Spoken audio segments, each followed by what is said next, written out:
Sering nggak sih kita kebagakan mikir sampai akhirnya malah nggak ngapa-ngapain? Nah, dalam beberapa menit ke depan, kita bakal bongkar resepnya. Kita akan belajar gimana caranya berpikir lebih sedikit tapi berbuat jauh lebih banyak dengan membangun sebuah kebiasaan untuk langsung bertindak. Pernah nggak ngerasa kayak gini? Kayak kejebak di kepala sendiri gitu? Istilahnya tuh lumpuh karena analisis. Ini kondisi di mana kita sibuk banget bikin rencana, nganalisis semua kemungkinan, tapi lupa buat bener-bener mengerjakannya. Ujung-ujungnya, ya nggak ada yang kelar kan? Terus solusinya gimana dong? Nah, kita perlu ngebangun yang namanya bias aksi. Ini tuh sebuah pola pikir yang ngedorong kita buat bertindak dan bergerak dari posisi kita sekarang menuju tujuan kita. Kuncinya tuh simple, terus aja gerak, bahkan pas kita ragu atau hasilnya belum kelihatan sempurna. Oke, sekarang kita masuk ke bagian pertama. Dan ini bakal ngejungkir balikin sebuah keyakinan yang umum banget dipegang orang. Katanya, kita harus ngerasa termotivasi dulu, baru bisa bertindak. Gimana kalau ternyata kebalikannya yang benar? Nah, ini dia nih, pemikiran yang bisa ngubah segalanya. Kita tuh sering banget salah kaprah, nungguin motivasi datang dulu, baru mau gerak. Padahal, kenyataannya justru sebaliknya. Tindakan itulah yang menciptakan motivasi. Gini cara kerjanya, semakin lama kita diam, semakin berat rasanya buat mulai bergerak. Itu namanya kelembaman. Tapi sebaliknya, satu tindakan kecil aja, itu bisa nyiptain semacam tangga perasaan positif. Kita ngerasa sedikit berhasil, terus jadi semangat buat ngelakuin langkah berikutnya, dan tiba-tiba aja momentumnya kebangun. Oke, mari kita lanjut ke hambatan besar kedua dalam bertindak, keinginan yang bikin lumpuh buat ngelakuin segalanya dengan sempurna. Percaya deh, ini musuh kemajuan yang sering nggak kita sadari. Kutipan dari G.K. Chesterton ini mungkin kedengarannya aneh banget ya, tapi ini tuh penawar paling manjur buat racun perfeksionisme.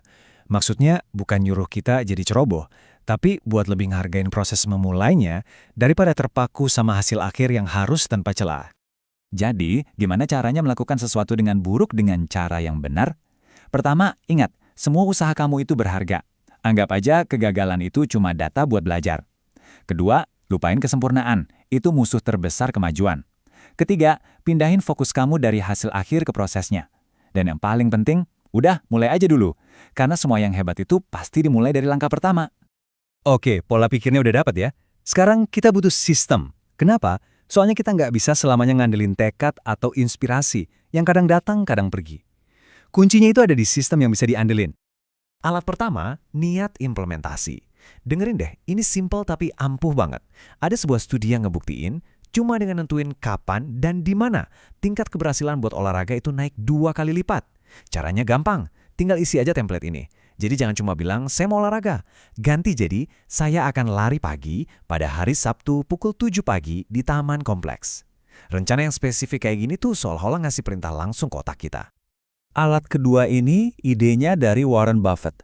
Aturan 5/25. Coba deh lakuin ini. Pertama, tulis 25 tujuan utama kamu. Udah? Sekarang lingkari 5 yang paling penting. Nah, bagian kuncinya ada di 20 sisanya. Kata Buffett, itu bukan daftar cadangan. Itu adalah daftar hindari dengan segala cara. Kenapa? Karena 20 tujuan itu adalah pengalih perhatian paling bahaya. Cukup menarik buat ngegoda kita, tapi nggak cukup penting buat benar-benar bawa kita maju. Oke, sekarang mari kita gabungin semua konsep ini jadi satu strategi praktis terakhir buat ngambil langkah pertama. Yang jujur aja, seringkali jadi yang paling berat kan? Kunci buat ngatasin rasa kewalahan atau overwhelmed itu adalah tugas mikro. Coba pikirin deh, tujuan gede kayak merencanakan pesta, itu kan kedengarannya bikin pusing. Tapi gimana kalau kita pecah jadi bikin daftar tamu, telepon catering, cari referensi dekorasi. Tiba-tiba tugasnya jadi kecil, jelas, dan rasanya gampang banget buat dikerjain. Jadi, setelah semua ini, pertanyaannya buat kamu simpel aja. Lupakan soal sempurna, lupakan soal nunggu motivasi. Apa satu tindakan terkecil yang mungkin bisa dilakukan dengan buruk, yang bisa kamu ambil sekarang juga dalam 10 menit ke depan untuk memulai momentum kamu?